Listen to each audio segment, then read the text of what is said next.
we do know now, right now, that the Federal House of Representatives, they've replied, Governor Nasir El-Rufai. Well, the news that we are having now is that the Speaker, Yakubu Dogara, has released 6 months pay slip.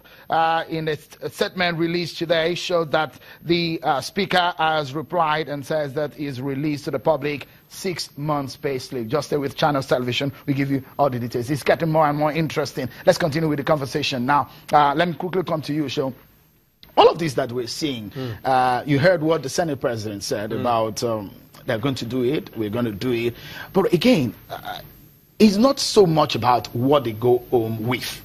It's about some of the funds that go into the National Assembly. They do a lot of oversight. But do we have in clarity some of these monies and the ways they are spent? You know, if I take from the point that the Speaker provides that is pay slip.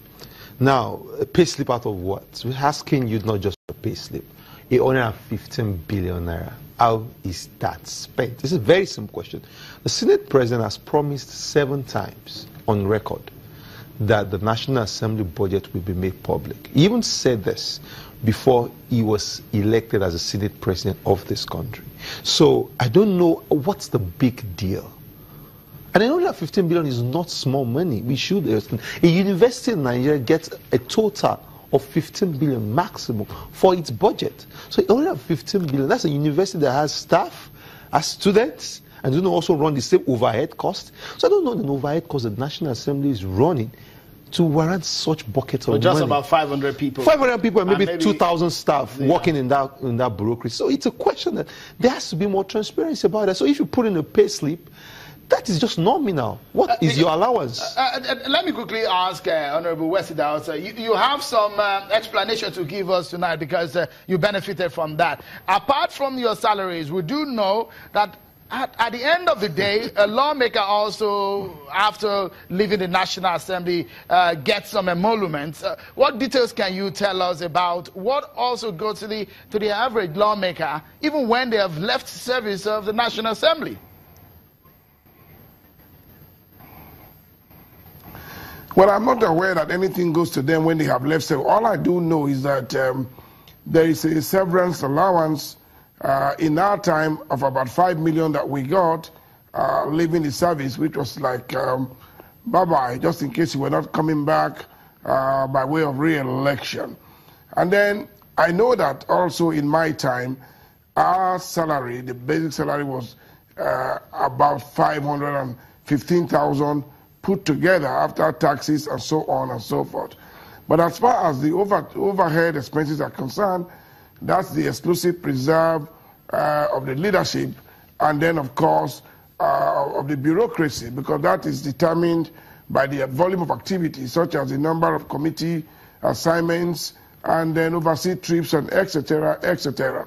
So the story that is being told by El-Rufai is good news for our country.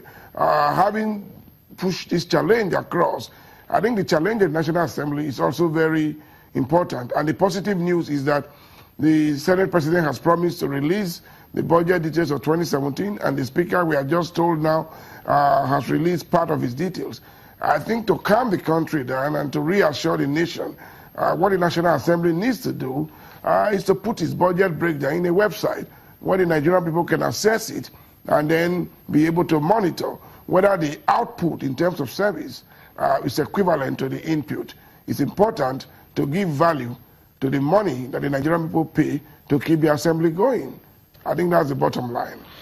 It comes to the mind that with all of this, considering the economic situation in the country, some people are even asking the question, do we really need a bicameral legislature? And should we be pruning down the numbers of the lawmakers, federal lawmakers that we have in the country? If a nation ends little, shouldn't it be living by the little?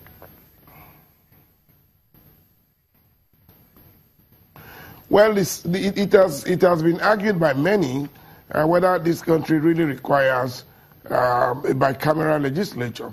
If you look at Ghana, they seem to operate a monocameral legislature, and you need to be first elected into parliament before you can become a minister. I don't know why we chose the presidential system, because if you look at the operational expenses, it's very huge for a country that is a mono economy, and it makes no sense in the circumstances. And that's why the case that we have to review the bicameral nature of our parliament is getting heavier by the day.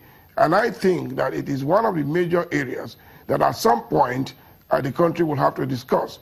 But the question is, will the occupants of the seat who presently benefit from being members of the House or from being senators be willing to allow that debate at this time?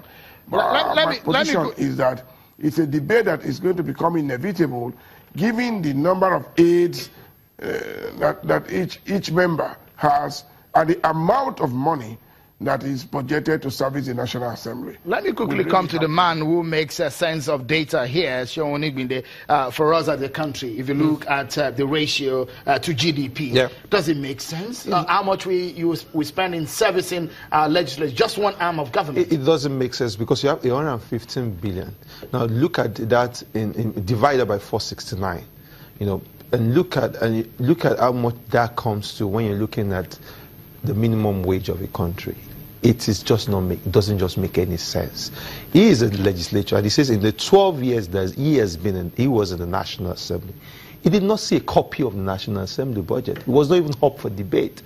And a few times, and you notice that between Ndume and Jibrin, every time there's always an issue in the National Assembly on altercation, the first question the disgruntled or maybe the affected person stands up and says, we want to see the details of the National Assembly. So everybody knows possibly it's a small racket. Is it the legislature alone that has this huge budget, or the judiciary? Do you have an idea of executive judiciary or what is being used in servicing? Nobody knows. We've got some information, but I can't say that's factual. But judiciary, don't forget that the judiciary has federal high courts across the country. As federal courts of appeal across the country, and as a Supreme Court, and in court style all of this, the Supreme Judiciary gets 70 billion naira. Just in the 2017, that's about half of or so. Yeah, half of it. Just in this 2017 budget, President Muhammadu Buhari proposed a rise from 70 billion to 100 billion naira. So imagine judiciary that has offices, at least a federal high court in a state. Just as we close, just in 30 seconds, give us a sense of where we should be going compared to other countries of the world and their parliaments and the way they run things. No, Yakubu Dogara already constituted a committee to analyze national, and I've looked at it objectively from my own point of view. I don't think National Assembly needs more than 40 billion naira to run.